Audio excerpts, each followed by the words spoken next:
Oh, it's going to be so entertaining, this final. That was the final. What are you talking about? Thank you all for being in this class. You've now submitted your final exam. Would that be, how many of you would that be a very good thing? How many of you would it be a horrific thing? It's like, no! I wonder how that would go down. Well, you can see when you grade them. Huh? You can see when you grade them. No. I'm talking about, like, let's say that a student, because I mean, I would think that, I don't know if it's written anywhere, I think it's just more like, should just be kind of common sense, but I would think that a faculty member would have to, like, inform you that this is a final exam before taking it. I think it's just common courtesy. That's required. It would be funny if it's not required. Yeah, that's how. I handed back on the day of the final and asked you to sign this document. All right, what was the name of the method? Timer to string. So first of all, this guy returns nothing, displays something, doesn't return anything. So public void timer to string is going to take a string s as a parameter. We're going to say string array parts is equal to s dot split on the colon. System.out.println parts at bucket 0 concatenated with hours, comma, space. Forgot the space before hours. Oh, thank you. 2, okay. Give myself a 0. Concatenated with parts at bucket 1. Concatenated with space, minutes, comma, and then what? There's an and. Whoop. And space.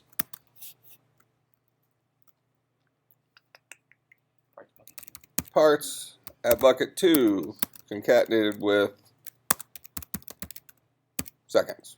Do I have a period or anything? All right.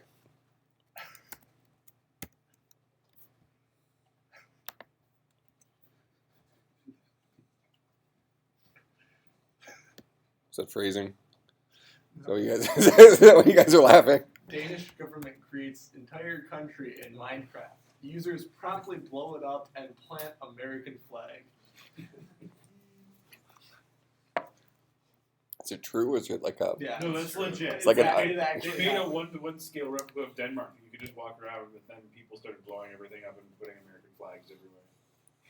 Why? I think Denmark's kind of like the Canada of Europe. I don't think they get in wars. That's Switzerland. That's Switzerland. No, Switzerland definitely doesn't get in wars. But I don't think. I bet you Denmark hasn't had a whole lot of. Denmark was involved in World War II. And they're right above Germany, so it's like prime targeting. Well, what they were like providing like hotels. I can't imagine Denmark has like a real strong military presence. Yeah, everyone's too Smoke. stoned to do the military. Well, that and they're making their wooden shoes. That's how. Same diff. Holland, Netherlands, they're all right next to each other. Although like the same little crap. This is all recorded. The same little crap. Let's see how many countries we can insult in a day. No, my spin on Canada was a compliment. It is kind of impressive that a country like that just avoids war. And Canada's not a small place. I mean, they get involved with some of the political stuff, like with us and stuff. But I mean, they haven't had a war on their own soil. It's like we're Except for cool. the War of 1812. We're Canadians. We're cool. You know that whole thing where we went and burned down their entire capital? Well, that was us, Yeah. and they weren't really Canada then. They were, but they weren't independent. There was some Onion article I remember that was out when George W. Bush was president, and it was something like he's some sort of putting on some sort of treaty or something like that. He was considering, I think it was maybe something with the Soviet Union or something, or Russia, and we're considering letting them have Canada, like as a state. Like he was treating Canada as like a state of the United States, and he was considering gifting that to Russia. I do think it's I have several Canadian friends, and Americans are always talking about I guess the Americans I know at least tend to be relatively unethical. Let's just say that. But Canadians, when they go across the border, you know what they smuggle back? I think there's a limit on it, but they huh? Mm-mm. They smuggle back soda with real sugar in it. He's put in the floorboards of a van and stuff because you have to claim stuff when you come back across the border. And I think you're only allowed to have so much of the rule indicates that maybe you can have, I don't know whether it's like a case of it or something. I don't know what it is, but because in Canada they use real sugar. In the United States we use high fructose corn syrup because of, we have corn, so we make it into sugars, and they use real sugar, and that's better. Like if you go to the grocery store, I know Metro Mart sells it, you can get Mexican Coke that has real sugar in it. Any of you did a taste test between the two of them? That would be an interesting thing for the final. Your grade can be based on either your performance on the test or whether or not you pass the Coke taste test. Can you decide which one is real sugar versus not? It's a binary coin flip. Pass fail. It's 100 or a 0. Not just pass fail. It's great or I just damaged my grade. All right. So this was the answer to the quiz. Some other ways you could have done it. If you didn't want to use split, you could have gone through and looked for the semicolon. So we would have said, let's just delete all this.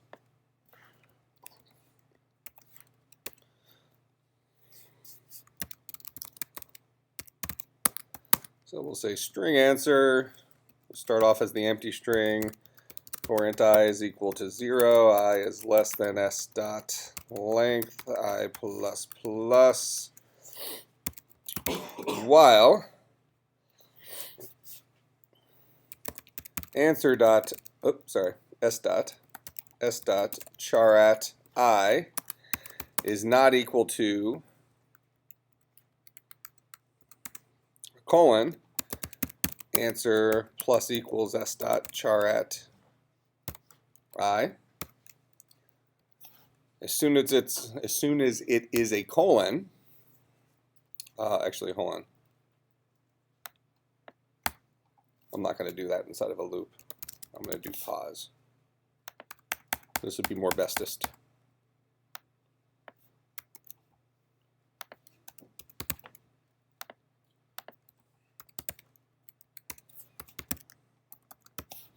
As soon as we hit a colon, we'll go ahead and skip past that colon. So we're sitting at the beginning of the minutes. And we will add to our answer plus equals space, hours, comma, space, then same while loop. As long as we don't hit a colon again, tack on stuff, then answer plus equals minutes and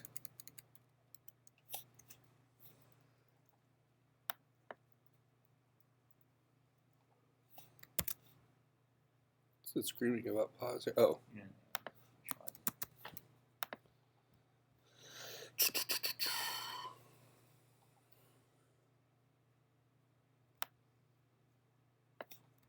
And finally, while we haven't hit a colon, keep tacking stuff on. You And want to go less than s dot length because there is no colon. Yeah. yeah, that's true. Infinitely.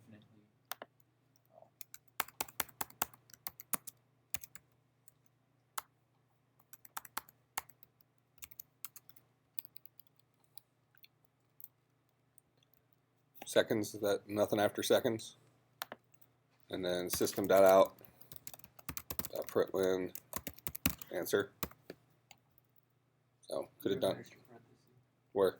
The last line is that length. Are you lying? I don't have any extra parentheses. Aha! Alright, so I think that'll do it too. Just walk through the string, build it. Or you could use substring and the index sub.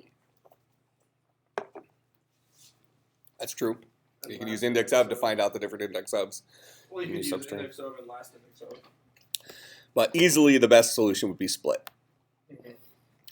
Okay, so now let's talk at what? Alright, so Eclipse broke. Would you happen to know how to fix it? As in, it can't find the runtime environment. I tried reinstalling Java and I tried downloading. This is on a PC. Yes. What's your Java home environment? I think it's under preferences.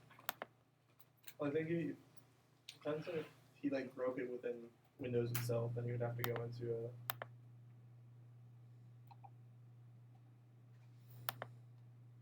Actually, here, this will be the easiest way to fix it. Delete Eclipse, re-download Eclipse. Actually, hold on. I did that. Does Eclipse come with the JRE for the Windows? Did you install? Yeah, I would maybe reinstall the JRE. That might be the easiest fix. Something may have happened with the JRE. All right, let's talk about the final.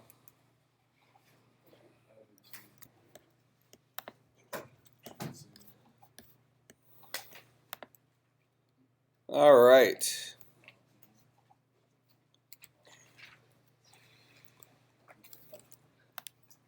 So, final will be cumulative across your entire programming knowledge base. Every tool that's in your toolbox up to today. The exam will be at least half programming. It might be more than half programming, but it will be at least half programming. Questions to expect would be similar to what we did today. Okay, so if there were 10 questions, expect 5 questions like we had today.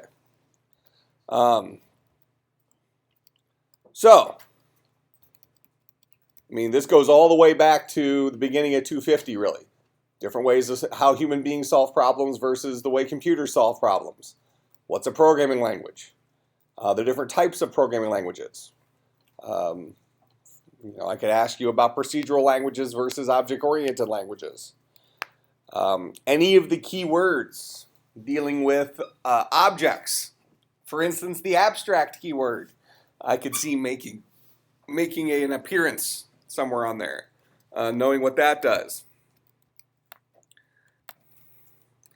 I could see maybe listing all the primitive types. That might be kind of a fun question. See how many of those things you guys have forgotten. What's the difference between a primitive type and an object type?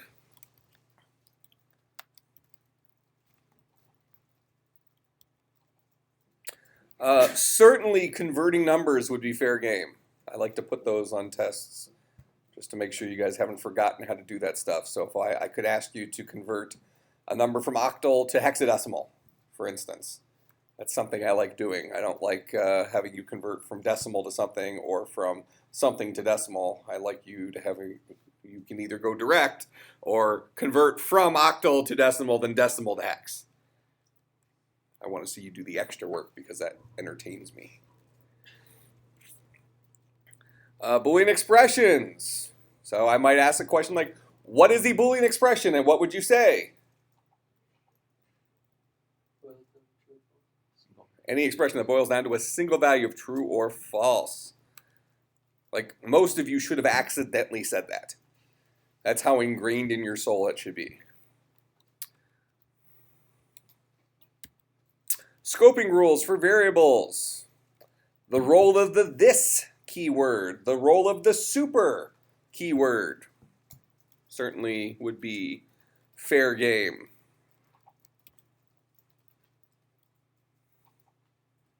Let me make sure I leave at least 5 minutes at the end to do your homework.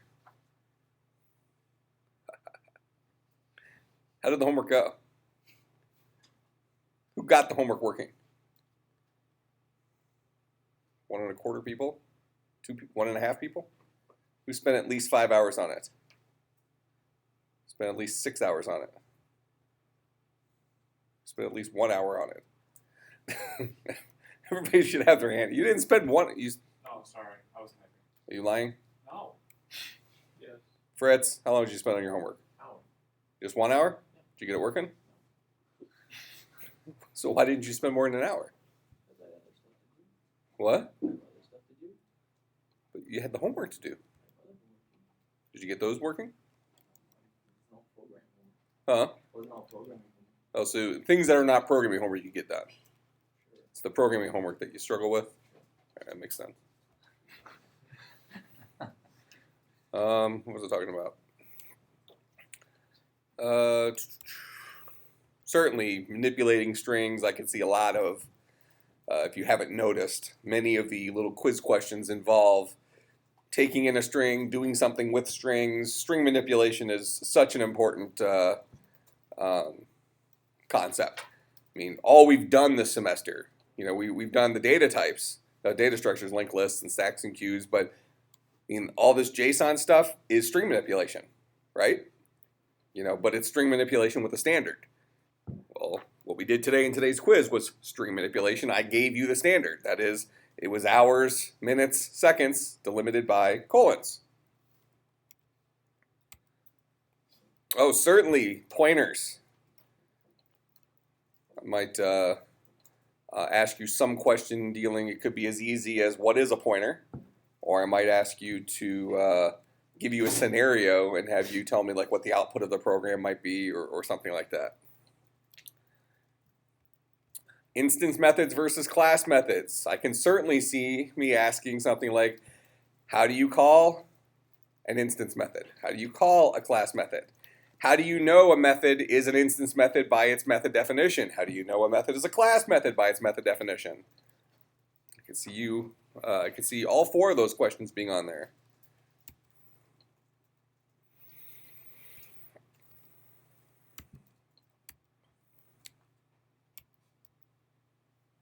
How arrays are built, that would kind of go into the same conversation with pointers. Have you even designed the exam yet? No, I'm designing it in my head right now, and I'll write it the night before. How many questions is it? Huh? How many questions is it? Somewhere between 5 and 1,000. I'll study for 1,000. Oh, polymorphism, that could be on there.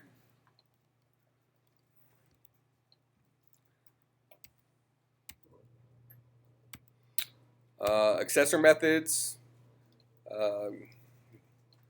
or getters, mutator methods, or setters, how those things, why they exist in terms of public, private, protected for our variables or fields inside of a class.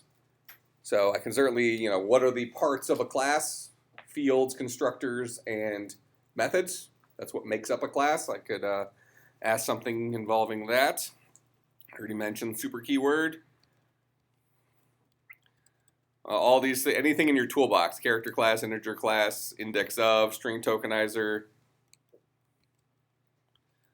So we got into data structures, so I would ask something dealing with a linked list. Entirely probable. Might even have you write a simple linked list on the exam. Might even say you can't use the linked list class to write the simple linked list. I wouldn't have you write a linked list where, you had to implement all the different functions. I might have you create a simple linked list and write the method to add front or something like that. Just one of the simple functions to kind of prove that you understand how to create an object and make objects work together.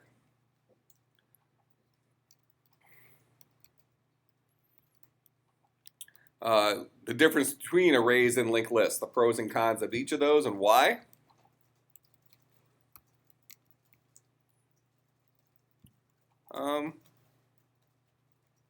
I don't think I'll ask you about automatic garbage collection. Oh, exception handling. You can certainly see that. I could ask a question like, why does Java support exception handling? What's the point of it? What problem did it solve? That is older languages like C++, when your program hit something that was questionable, it just crashed. Well, exceptions allow us to deal with errors during runtime and either crash gracefully or recover from the error and keep going, keep the program going. Like I mentioned, the abstract keyword, interfaces. I probably wouldn't ask you to write anything with interfaces, but I would certainly ask you what's the purpose of an interface. As a reminder, purpose of the interface is when we have classes that implement an interface, that means that each of those classes must implement all of the methods defined by that interface. So it allows us to create a standard across all implementing methods. Did you get it fixed? No, he installed the wrong version of Eclipse and it's 32-bit. I'm pretty sure that's the reason. Well, but it was working before, right? It was working fine before. Yeah, so I downloaded the correct runtime environment. I downloaded 64-bit and it's throwing errors. I would uninstall the Java runtime environment, uninstall Eclipse, re-download both of them, it should start working. I mean, I'm sure you can sit around and figure out what the bug is, but I think that'll be the path of least resistance, just getting it fixed. This keyword, definitely. The stack data structure, how it differs from a linked list, how we use stacks. What are the three functions a stack provides? Push, pop, peek.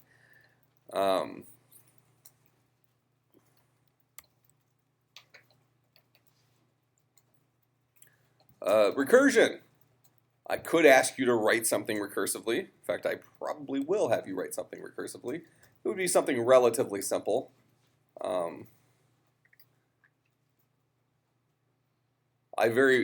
You'll have to understand recursion at some level. Either have you write something or ask you about recursion and how it works, and is it memory inefficient versus, what are the pros and cons of it? Recursion is memory inefficient, but usually the solution is elegant, versus an iterative solution may not be as elegant, but it's much more memory efficient because we're not having to pause a bunch of calls to a method. Certainly context.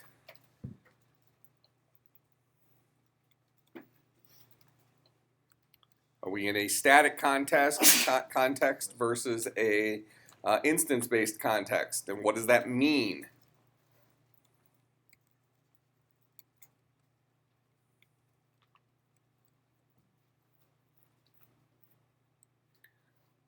I think I'll ask something about the toString method.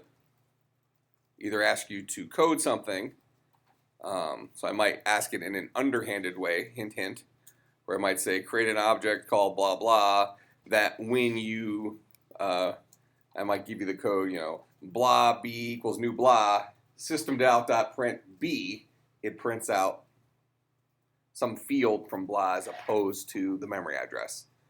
So basically asking you to understand that you have to then override the toString method so that you get a more local version of toString rather than the one it inherited from object with the crazy memory address.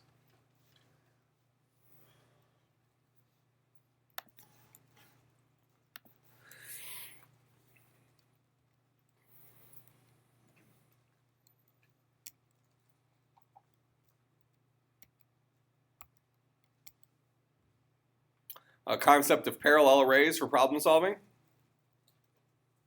where you have multiple arrays with the same number of buckets in them, where bucket 0 of one array is somehow related to bucket 0 of another array. So this is almost a precursor to object-oriented programming. Really, it's probably a precursor to structs, which was a precursor to object-oriented programming. But still a valid problem-solving approach for certain problems.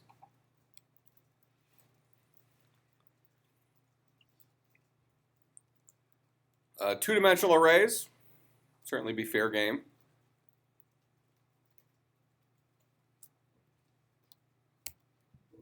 I could see that being involved with something related to pointers. So kind of this is our diagram here that kind of talks about that, where we have a two-dimensional array is essentially an array of arrays. So each bucket of the two-dimensional array, the first aspect of it, is a bunch of pointers. And each of those pointers points to the beginning of the one-dimensional array that holds the data. So a two-dimensional array is an array of one-dimensional arrays.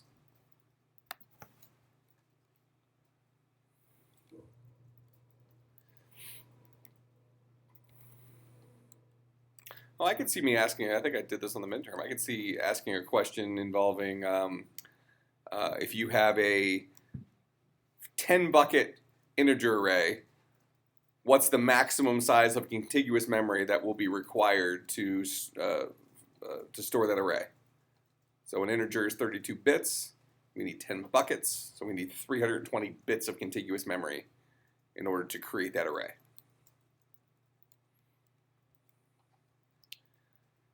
N-ary trees. So that's kind of where we started talking with our cave. That is a root node with a arbitrary number of child nodes, where each child node has an arbitrary number of child nodes.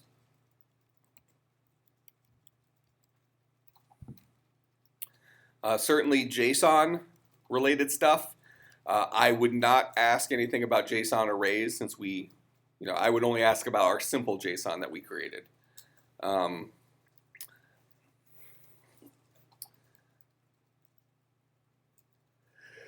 I probably would not ask you to parse JSON on the exam. I might ask you, if we had an object that had these values in it, write a method that would create a JSON representation of that object. Something like that. So it would output a JSON string. So let's say you had a person object, and a person had a first name and a last name. It would be opening curly brace, double quote first name, close double quote, colon, whatever the first name was, comma, double quote last name, double quote, colon, whatever the last name was, closing curly brace. So something like that it would output that string. So in that case, you'd be building a string from the contents of an object. But it would be an easy object, something with like 1 or 2 fields in it, not, here's a 60 field object. Now hate me. Yeah, so here's a bunch of examples of quizzes we've had. Every one of these would be fair game for a final.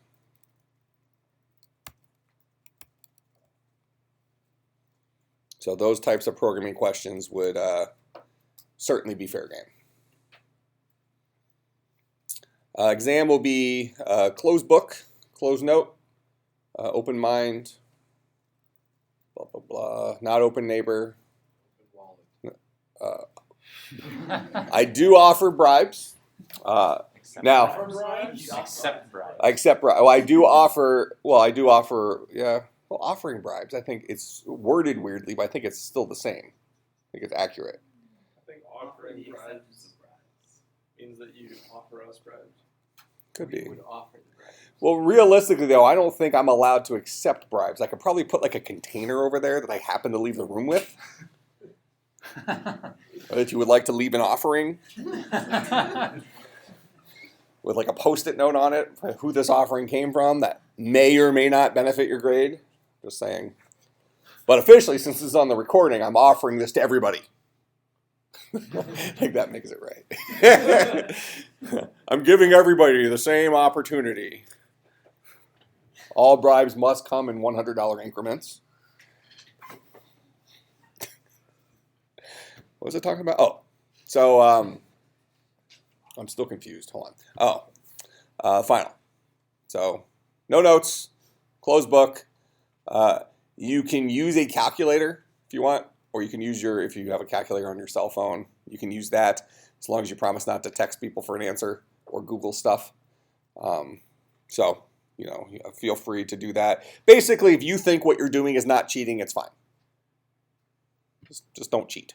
This is what I'm saying. Okay, questions about the... Really low morals that are saying the word cheated. Well, that's on you, I guess. So, I'm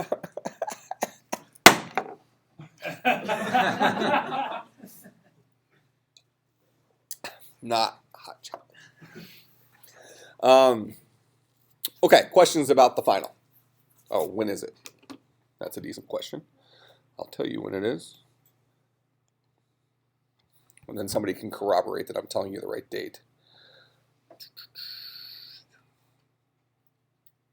It is Tuesday at 10:10 a.m. That sound correct to everybody? Tuesday from 10:10 until noon. Oh, that sucks. I have senior seminar presentations that day too. At 3, I'm only going to get 9 holes in again. Man, I hate you guys. Just make it an hour-long exam. Nah, what fun would that be? I have to grade my exam for Monday. No, you just have the exact same exam, except you just make it an hour. Well, but that gives me an hour less to grade the exam for Monday. Or play video games. Whatever ends up happening up here. Okay, questions about the final? Any concepts you want me to review?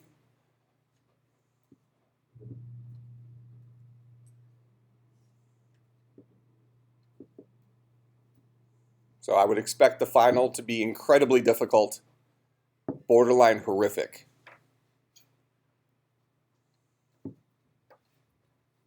Just trying to make you feel better.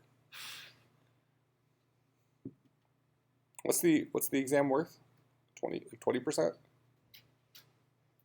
think it's something like that. I think it's 20% of your grade. So if you have 100 right now, and you bomb the exam, you still escape with a B. Except I might give you an F just because it'd be funny. Yeah. All right. Questions, comments, concerns, bribes?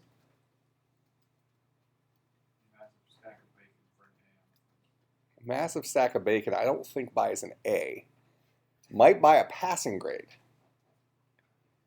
So, I mean, just use that as kind of your baseline for whatever you want to bring to class as an offering.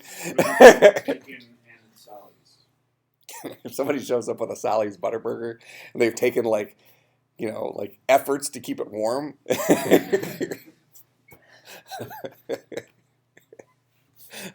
I've had finals where I was up here. Somebody brought like an entire pie. All sorts of stuff. So officially, I'll tell you that will not help you. If you stop the recording, it will help you. No, it actually wouldn't help an individual. It might help the group as a whole. If I'm in a good mood, then when I'm grading, maybe I grade easier. So, just so you saying. have to wait to eat that until you grade them. Yeah. No, you don't eat that pie now. That's for us. Not for whoever stuff you're grading right now.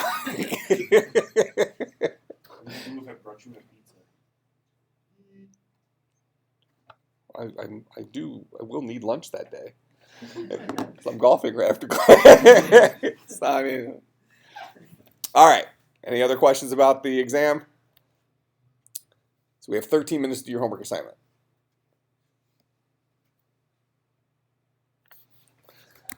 Can I do it in 13 minutes? That is the question.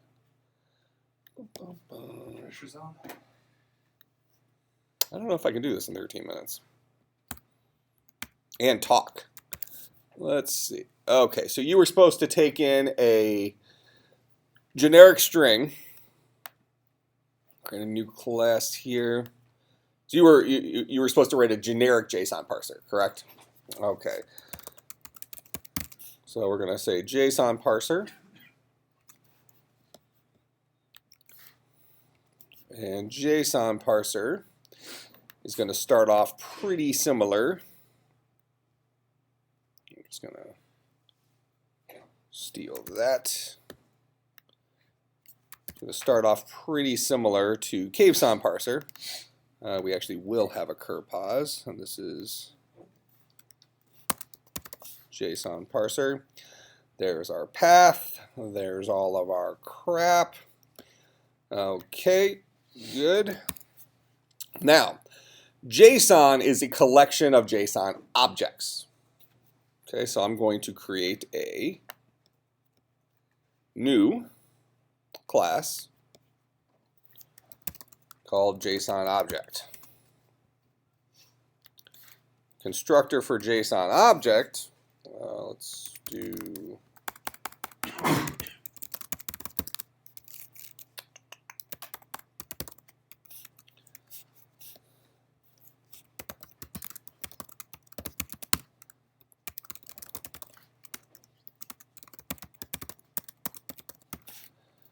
so that'll create a JSON object variable. We'll come back to that here in a second.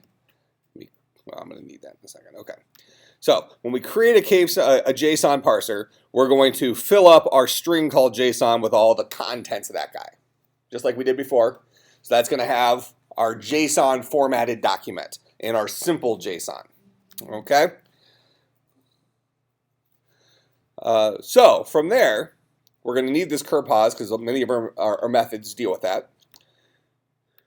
When we create our, I'm going to go ahead and create a method here called parse. Public JSON object called parse. So this guy is going to parse our JSON document, ultimately returning a JSON object. What's a JSON object? A JSON object is a collection of variable value pairs where values are either strings or other JSON objects. Okay? So inside of JSON object, we're going to have a linked list of let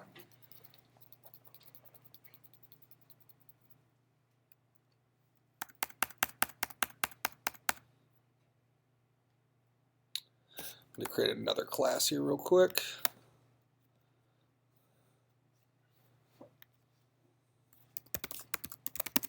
JSON variable, private, string var name, private,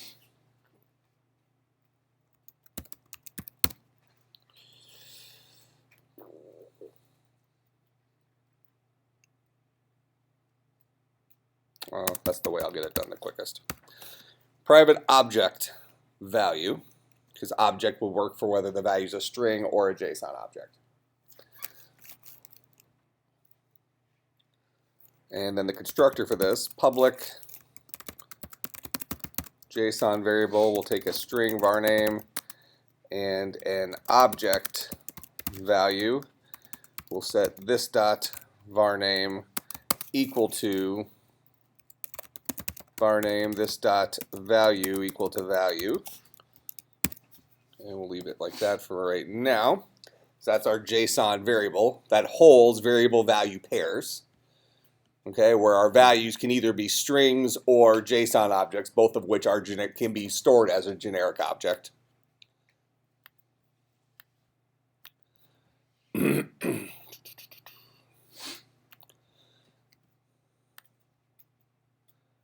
So now, when we have our JSON object and we pass it the JSON, the job of this guy is to parse out all of the things in that JSON object. JSON object is going to be a collection of JSON link, yep, of JSON variables. Call this guy the vars. We did import java.util. This dot the vars is equal to a new linked list of JSON variable. All right, so now it's empty.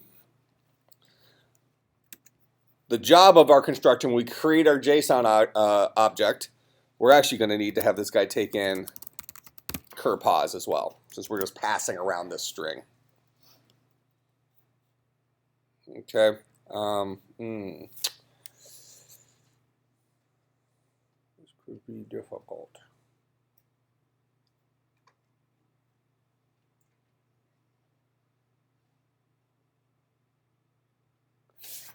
I'm not going to have it take in a JSON or a cur pos. A variable is just going to store a collection of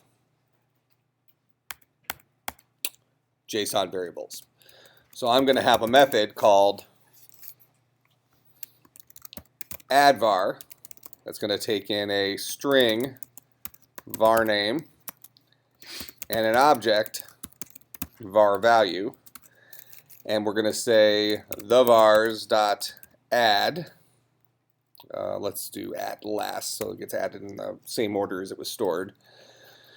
A new JSON variable, and JSON variable requires me to pass it a var name and a value. Var name will be var name, value will be value. So I'll create a brand new JSON variable, passing it those two things. This is var value. Perfect. And this is void. Doesn't actually return anything. So when I create a generic JSON object, I can then add variables to it. Okay. Oh man, 5 minutes. Okay. It's going to be close. Now, I need to go to our Json Parser. I'm going to steal our move to char.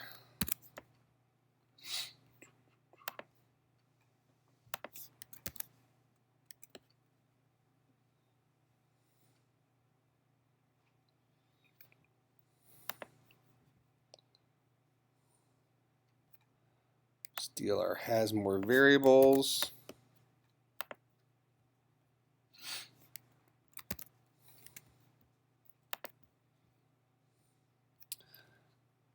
Find next var name.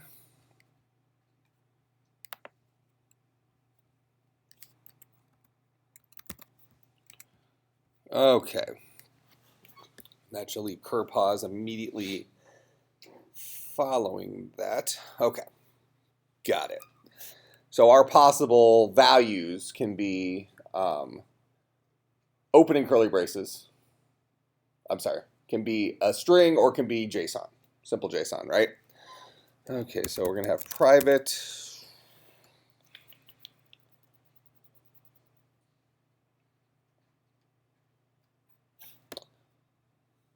I'm going to call this find next var.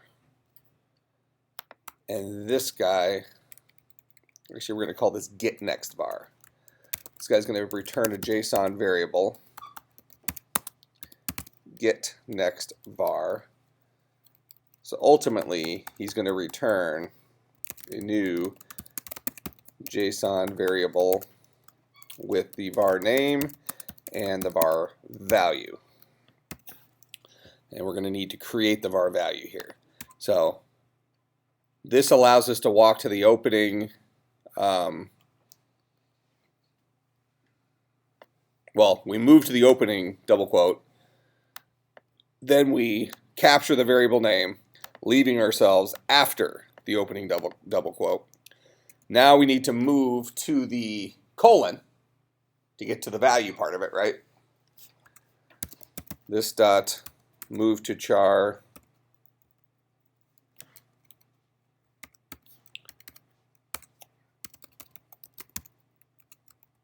so now we're sitting right at the doorstep of the value. Okay, so we need to determine is the value, I'm not going to finish this. We need to determine is the value a string, which means the next thing I would see that's not a space is a double quote, right?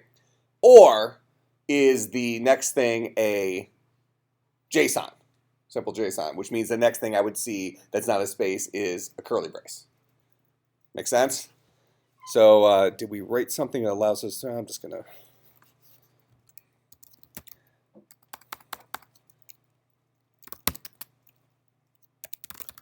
string pos is equal to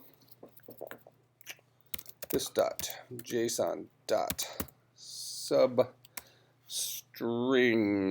In the cave song, we had something similar to do that with commas and, Yeah. and curly braces. that you Yeah, probably for just- has more variables. Yeah, you probably just steal half that. And Yeah. change it to- Well, I only got a minute left anyways, it doesn't matter. This dot curpos. Okay, so that will get us the substring from everything from where we are now to the end without changing that guy. Dot index of that. That'll tell us where the beginning of the next string is.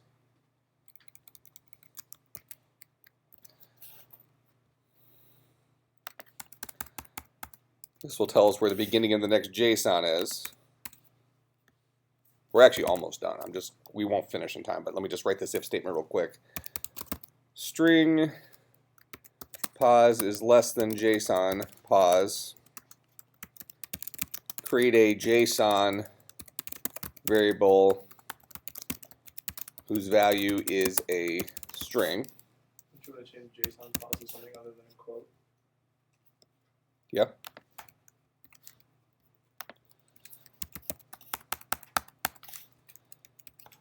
Else,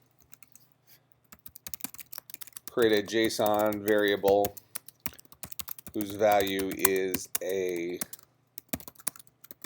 JSON object. Oh, simple JSON. So what we would do in here is capture the values for each of those, which would then advance curpos far enough to get to the next place. So inside of our parse here, we would create our new JSON object,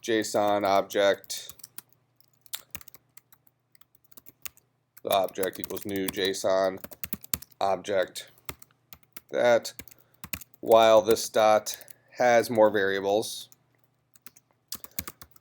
the object, the obj,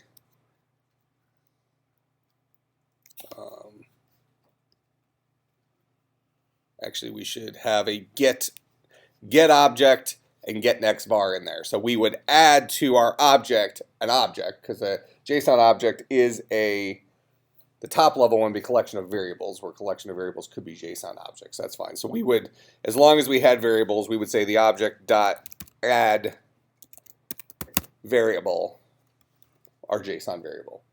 We do that over and over again, processing each one, whether it's a JSON variable or a JSON, or a string or a simple JSON.